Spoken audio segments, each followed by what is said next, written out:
With shotgun season closed in Iowa, the late muzzleloader season begins. Korey O'Day is hunting his family farm in southern Iowa, hoping to get a shot at a big 10-pointer that has been recently showing up on his trail cameras in daylight.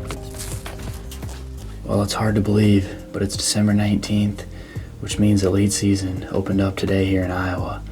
I'm hunting over a standing soybean plot, and I think it should be a pretty good evening. It's going to get up to the mid-20s today, and we're right on kind of the uptick of a warm-up here in Iowa. It's been a pretty stiff cold front here the past week or so these deer have really been through some harsh conditions here in the past week, and we're kind of right on the warm-up here. It's a high-pressure day. There's one buck in particular that I'm going after late season, and he's been using this spot pretty much since the middle of summer. We named him the short G2 buck. He's a really nice 10-pointer. We weren't sure if he made it through gun season or not, but I just checked the camera that we have set up on this gate opening, and he made it through. He was on there. The last time that he was on was December 17th, which would have been 2 days ago. And he showed up on the 13th, I think, the 14th, 16th. He was just showing up pretty regularly right around 5 p.m. Right in this spot here. So that's still legal shooting time. So if he does that again this afternoon, there's a chance that I could get a shot at him. So I'm excited. I love late season. It's always nice to get out and see a bunch of deer funnel into your food plots.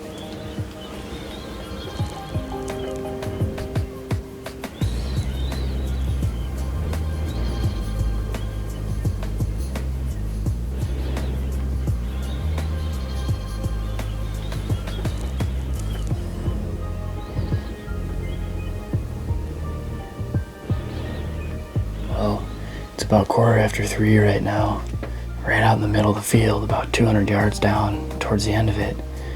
The short G2 buck was there. He was out there with a younger buck, just kind of minding his own business, and a little 6-pointer started chasing around a bunch of does and just making all kinds of noise. But that short G2 buck went to the south here into this piece of timber, and he's bedded down right now. He's bedded probably 200 yards away. The wind's perfect for where they're at right now. Anyways, the buck that we're after is bedded 200 yards away, so we'll see how it plays out, but at least we know he's wanting to use this field.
I think I hit him good. Oh my goodness. That was just absolutely crazy.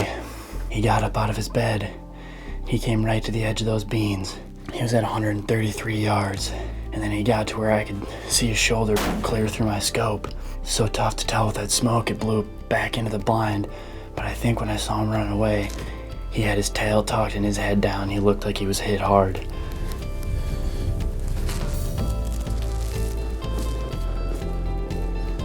Look at this deer. Oh my gosh. I just cannot believe how that all came together. It's December 19th, the opening day of late muzzleloader here in Iowa. We knew that we had a good shot to kill this deer late season. He's been using this area of the farm, this particular field, all year long. Middle of the summer, he started showing up pretty consistently, and he just has not stopped hammering this area. It's a high pressure, starting to warm up. We were right on the uptick of this warm front moving in after a real brutal cold front. And a lot of times late season, those are my favorite days to hunt. The cold fronts are really, really good, but if you can catch that first day after it starts to warm up, that tends to be really, really good as well. Really couldn't draw it up any better way. This is just an absolutely phenomenal deer, and a hunt that I'll remember for a long, long time.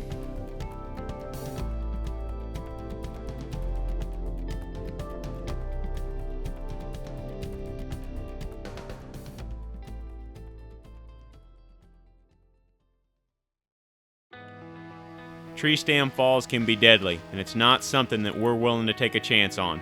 You shouldn't either. Check out the Muddy Safeguard safety harness to have peace of mind when you head to the field this fall. We use many Frigid Forge products, but Plot Screen may be their most unique. Planted in mid to late spring, it grows 8 to 12 feet tall in only a few months.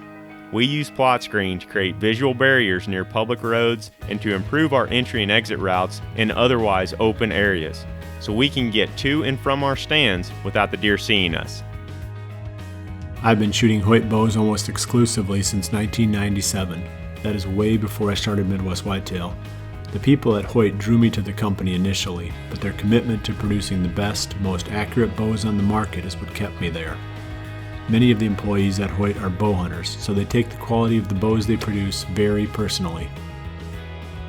Realtree makes 12 different styles of their famous and highly functional Easy Hanger. You can find one that is perfect for holding your bow close at hand, stowing your gear, or positioning a video camera where you can easily capture your hunt. There's even a model that allows you to quickly attach a trail camera to a tree.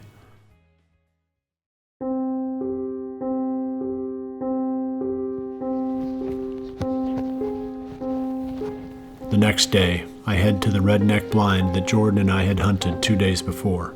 This marks the official start of my late season quest.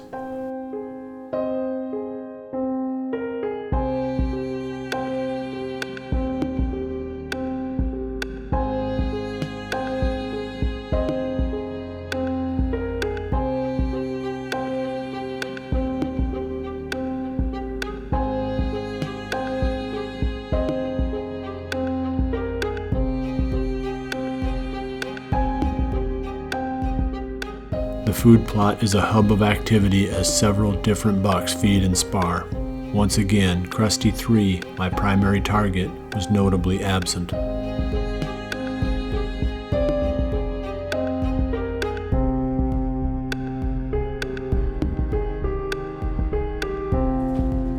The next day I head to a redneck blind on a different part of the farm. I moved this blind to the small Big and Beastie plot a week earlier, with the specific intent of hunting an old 10-pointer I call the Tight Rack 10. The deer have been hitting the spot hard, and with very little food in front of the blind, my hopes aren't high of seeing the buck, so I take the opportunity to fill a doe tag.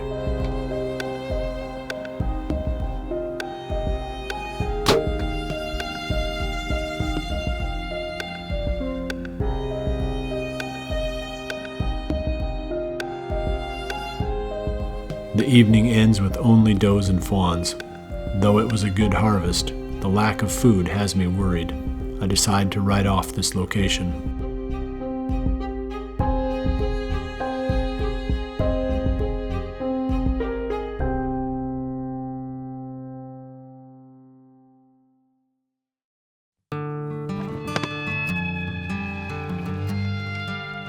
Tagged out since late October, Aaron Warbritton is excited to be back in the field. His late season goal is to shoot a deer on public land with his late grandfather's Hawkins-style muzzleloader. It is, I think, the third day of late muzzleloader. Zach and I are out in a public marsh right now. We're just still hunting this evening. We don't know much about this area because we've never hunted it. And we've been walking real quietly along this path, and we just spotted a little bachelor group of bucks out here. And I think there's 3 or 4 of them, but I got the musket here. To be honest, I'll shoot any of them. I don't really care. I've never killed anything with this muzzleloader, and I can probably only shoot 50 or 60 yards with it, but I do have my shooting sticks with me. Those bucks don't know we're here. We're gonna try to get a little bit closer to them and maybe try to get a shot at one. Let's see what happens.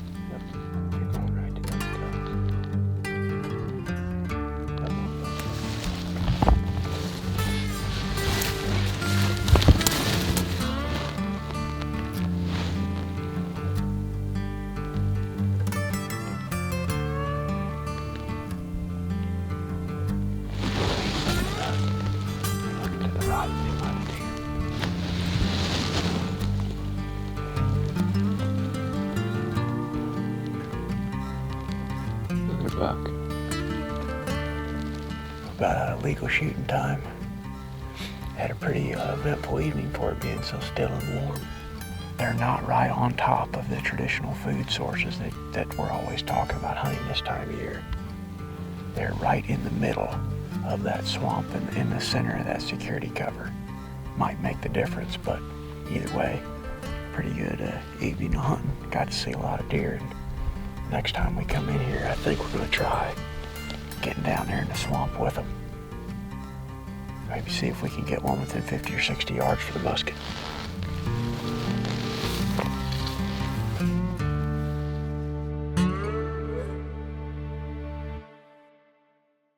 I originally planted this plot to soybeans, but due to dry conditions, they never produced.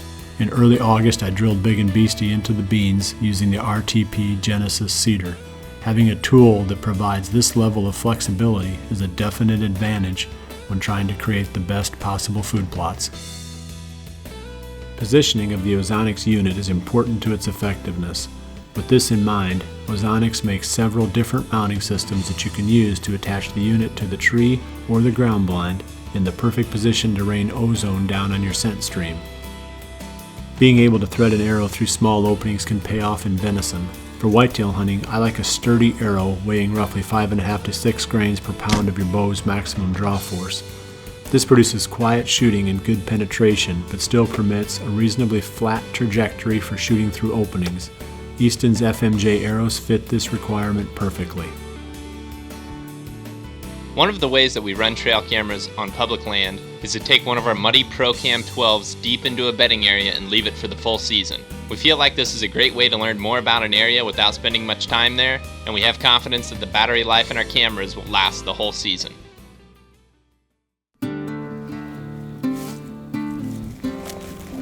I head back to the redneck blind where my late season started. I am hoping that the best food source remaining on the farm will pull in either Crusty III or the Tight Rack 10.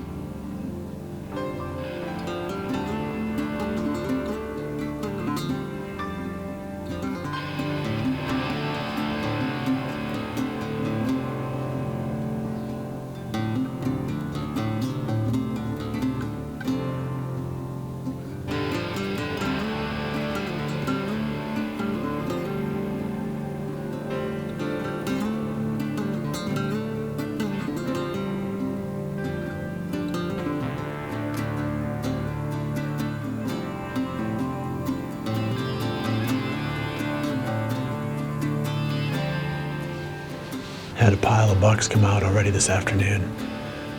It's funny when you get that many deer and they've all got their heads down. A little buck bumped a doe. She went running, and all the other deer thought there was some kind of danger, so they kind of startled and started to run. Hopefully, Crusty still makes an appearance.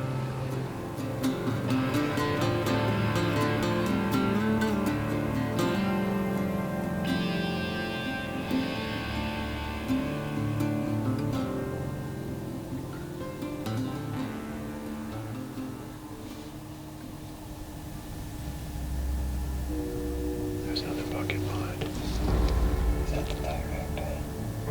Oh. Yep. Yep. Awesome. That'd be awesome.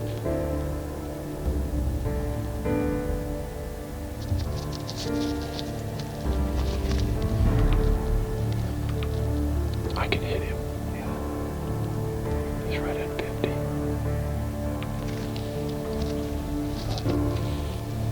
don't think it's a smart move at this point.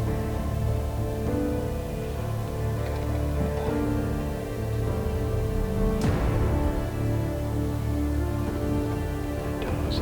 It's the closest she's been. Here he's starting at broadside. Yeah, he's too far. And he's right at 50.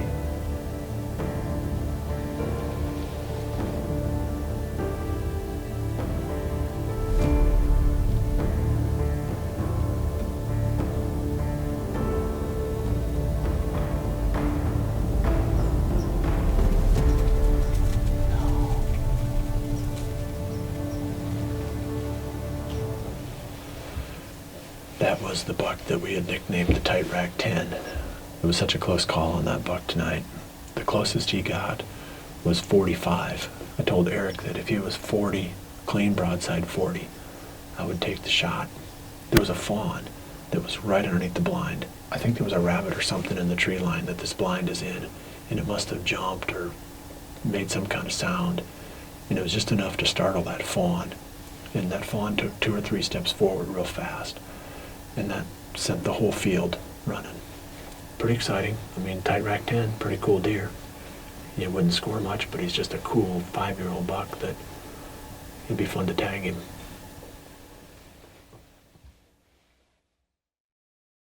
Cabela's is the best manufacturer we've found for producing quality footwear for deer hunters.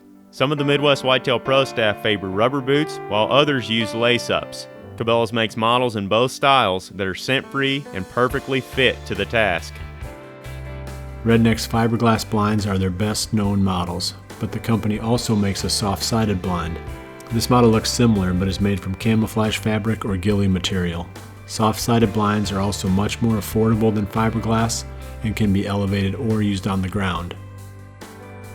Low light accuracy requires a sight with bright pins. Fuse sights have some of the brightest pins on the market, making it possible to take shots right up to the end of legal shooting time with total confidence. My hunting arrows tipped with rocket steel heads are just as accurate as arrows tipped with field points. Every year I check just to be sure, but every year the impact point out to 50 yards is identical. The accuracy of these broadheads gives me a lot of confidence.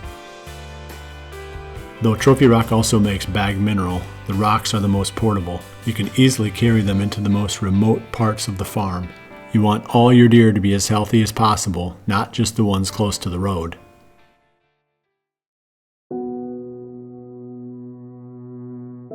The close call with Tight Rack is disappointing, but encouraging at the same time. He didn't spook badly, and knowing he is there elevates my anticipation for the coming days.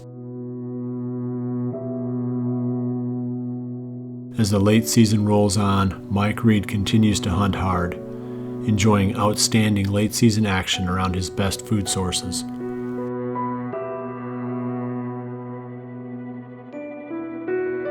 Mike takes the opportunity to harvest does when possible and also encounters one of his top target bucks. Jared Mills has also been in the field. The landowner on this farm allows Jared to harvest 1 buck a year, and with that buck down, Jared trades his bow for a video camera, scouting for future prospects.